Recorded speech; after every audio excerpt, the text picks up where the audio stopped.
Hello, hello, hello, and welcome to another episode of Freedom Ain't Free. In today's video, we're going to be talking about the economy versus your economy. How to manage your personal finances with a personal focus.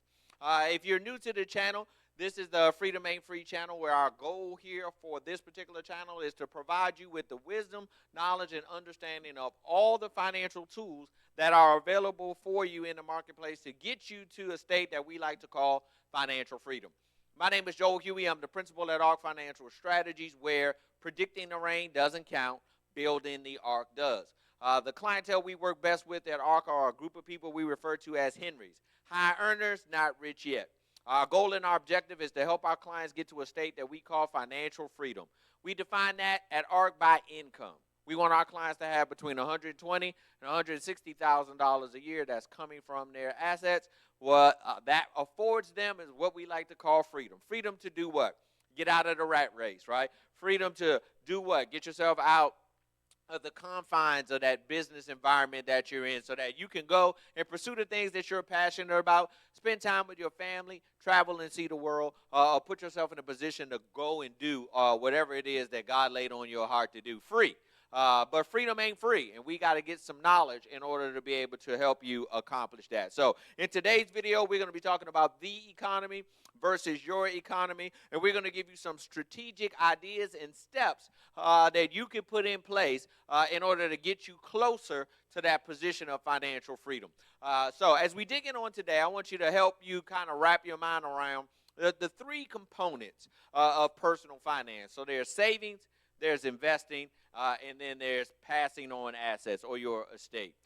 And when we talk about the difference between the economy and your economy, I want you to really begin to focus in on the things that touch your life, right? So the economy, right? When you watch TV or you're on MSNBC or you're on CNN or you're reading the Wall Street Journal, and you're talking or you're listening to them talk about the economy as a whole, right? That's where they're discussing America in its totality, right? What's going on in all of the industries, what's going on from a government perspective, how are we functioning or operating globally as a country. And the interesting thing about that is most of that has nothing to do with you, right? You don't engage directly with every industry. The individual things that go on within an industry or the things that go on with us from a global perspective don't necessarily touch every aspect of your life.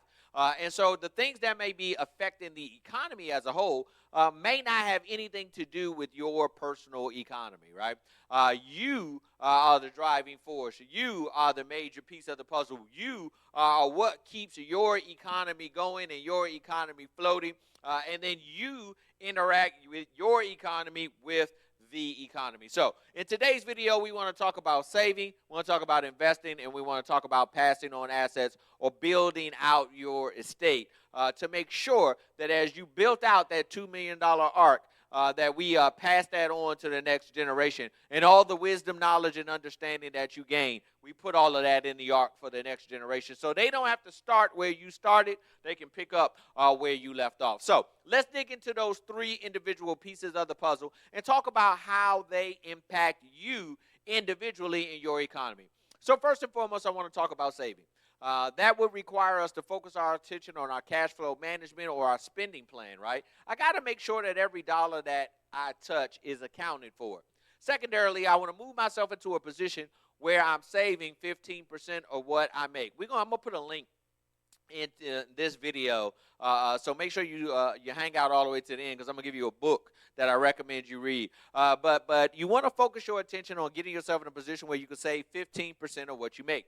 The first part of that is going to go into an emergency fund. That needs to go into an account that you can get your hands on relatively quickly, whether you're going to use a high-yield savings account, getting 3-4%, somewhere in that range. You're going to use an insurance vehicle where you can get up to 10% as an example on cash that you can get your hands on. Or you're going to use a regular basic savings account, but you need to have access to this money within 24 to 48 hours, right? That's your emergency fund. How much do you need?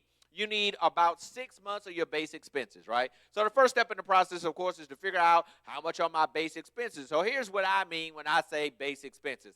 I like to refer to that as front porch living. What does that mean, Joel? That means how much money do you need to come into your house every single solitary month for you to not have to leave or don't leave your front porch, right? So basically, I'm not going out. I'm not eating out. I'm not spending additional money. So it's my basic expenses, and as far as I can travel is my front porch.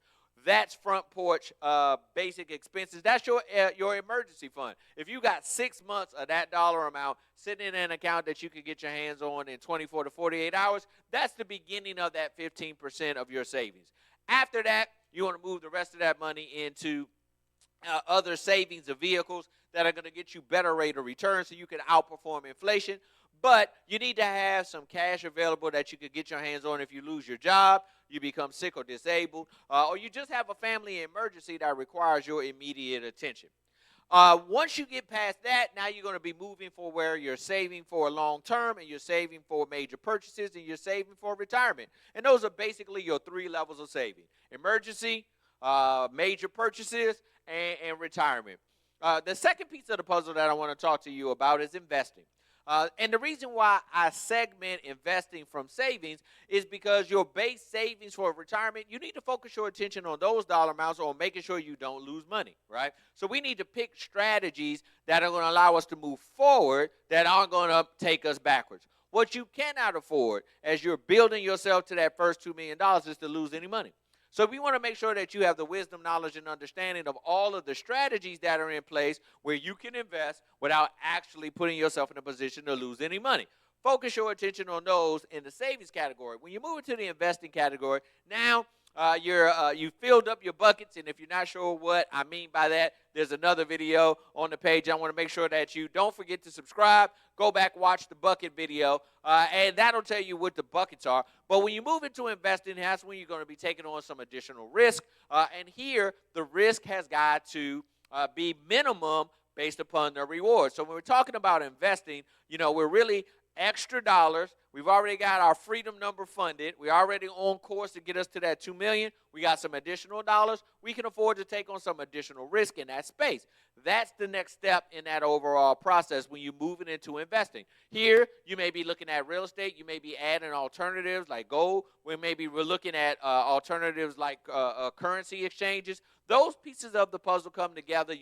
We may be doing some utilities. We may be doing some oil and gas. Those individual pieces of the puzzle are after we fully funded our portfolio that's going to get us to that $2 million. The final step in your economy is looking at what are you going to pass on to the next generation. And generational wealth, as we define it here at ARC, is giving our family a system. That's generational wealth, right? We want to leave them that $2 million portfolio, but we also want to give them a system, the wisdom, the knowledge, and the understanding on how to use all of the tools that we pull together to create and maintain the $2 million portfolio, because what we don't want to do is give them that portfolio without the knowledge, and then they eat up the tree instead of eating the fruit off the tree.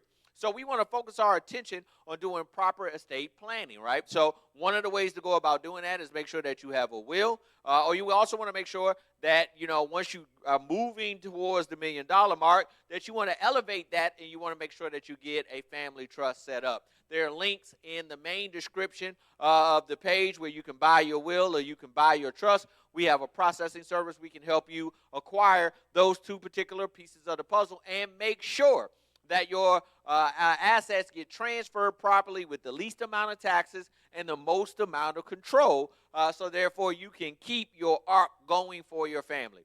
It is our responsibility to take care of our children's children, but we have to give them not only the resources but the wisdom, knowledge, and the understanding to be effective and keep that going for generation to generation. So we want to help you to understand how to put all those pieces of the puzzle together and help you establish that for your children's children. So when you're thinking about your economy, I want you to engage with your personal finances on a personal level. What do I mean by that, right? So your individual ARC, your individual $2 million portfolio yielding $120,000 to $160,000 a year in income coming from your assets, we designed that to help you be financially free. Now, some of my clients need more money than that, and we just have to build a bigger portfolio. But if $160,000 a year would put you in a position where you don't have to work, what would you do with your time, right? Would you go around town taking care of and helping those who are less fortunate than you? Would you volunteer at a hospital? Would you volunteer in the school system? Would you make our country better if you could focus your attention on the things that you were passionate about?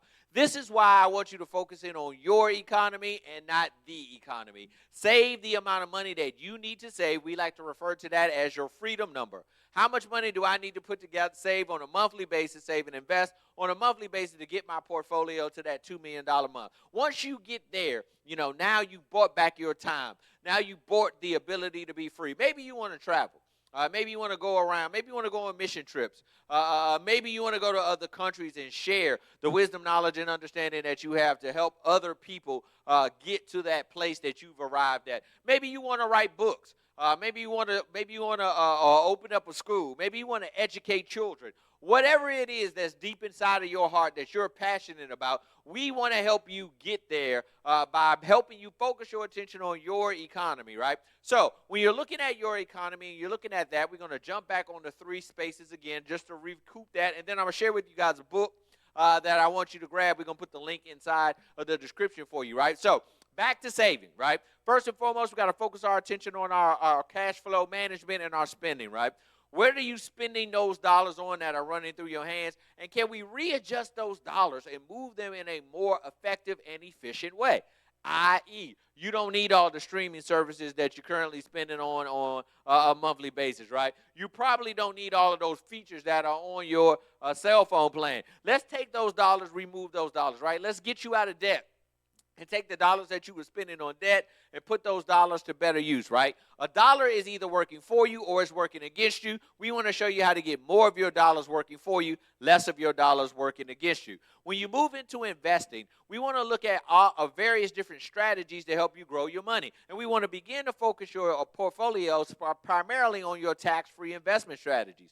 Whether that's a Roth 401k or a Roth IRA, whether that's municipal bonds or 529 plans, or whether that's using the 4 different types of insurance strategies that will allow you to save and invest, save your money, grow your money in various different ways. We want to show you how to put all of those pieces of the puzzle together to create that portfolio for you. And then lastly, of course, we want to make sure your wills and your trusts are in place. And we also want to make sure that you have funded your trust properly. A trust that has no money is an empty shell. So we got to make sure that we fund the trust properly, that it's got the right amount of resources to be able to accomplish all of the things that you want to accomplish in that space.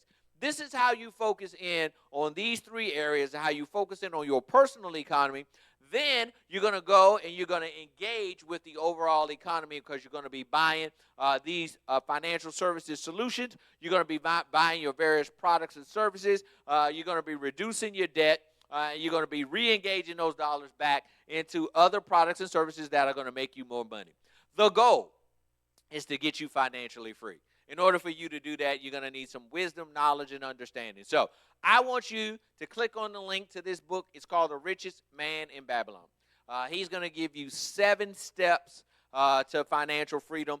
Great book to give you a step-by-step process. If you are a do-it-yourselfer, it's a great place to start. If you're looking to engage and hire an advisor to help you, there's also going to be a link in the description where you can reach out to us. We'll give you a free consultation. We'll give you your freedom number, tell you exactly how much money you need to save to get where you want to go. This book will correspond with the advice that we're going to give you.